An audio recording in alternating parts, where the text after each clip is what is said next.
Back side आहे आणि दोन एकावर एक ठेवून आपण याची कटिंग करणार आहोत. दोन पार्ट आहेत, हे दोन ब्लाउज आहेत, दोन ब्लाउज पीस आहेत, याचं अस्तर आहे हे. आपण आता याची कटिंग घेऊया करून. 4 टक्स ब्लाउज आहे हा.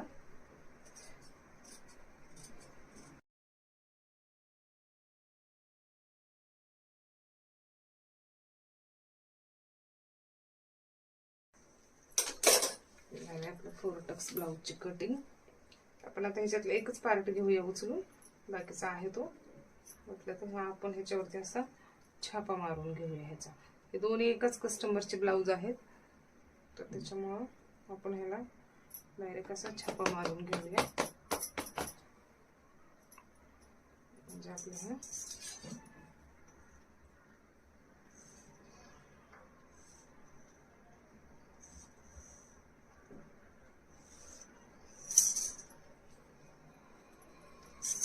आपण पुढच्या बाजूची कटिंग करून घेणार आहेत.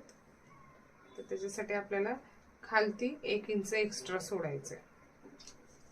1 इंच एक्स्ट्रा सोडायचं. आपण पहिली गाईडलाईन घेऊया, लाईन करू.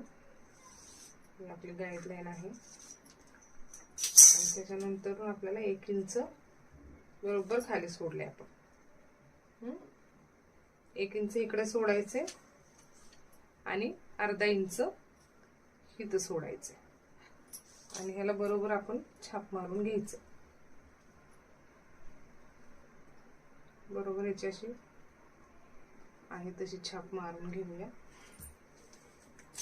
अर्धा इंच इथं सोडले, 1 इंच इथं सोडले. बॅक पार्ट मधला आणि फ्रंट पार्ट मधला 4 टक्स ब्लाउजचा एवढाच फरक आहे, दुसरं काही नाही. ह्याचं छाप मारून घ्यायचं. फक्त अर्धा इंच एक्स्ट्रा इथं आणि 1 इंच एक्स्ट्रा इथं. हे आपल्याला ब्रेशर पट्टीसाठी सोडायचंय आणि हे आपण जेव्हा टक्स मारतो त्या टक्स साठी आपल्याला हे एक्स्ट्रा घेतलेलं आहे. ठीक आहे. हे इथं फिटिंगचं मार्क आपण करून घेऊया.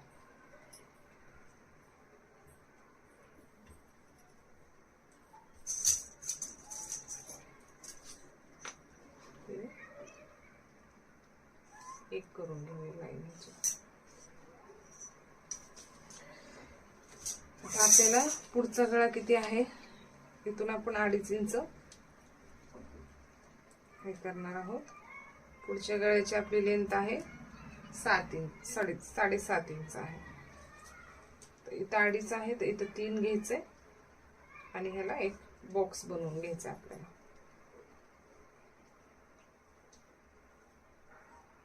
बॉक्स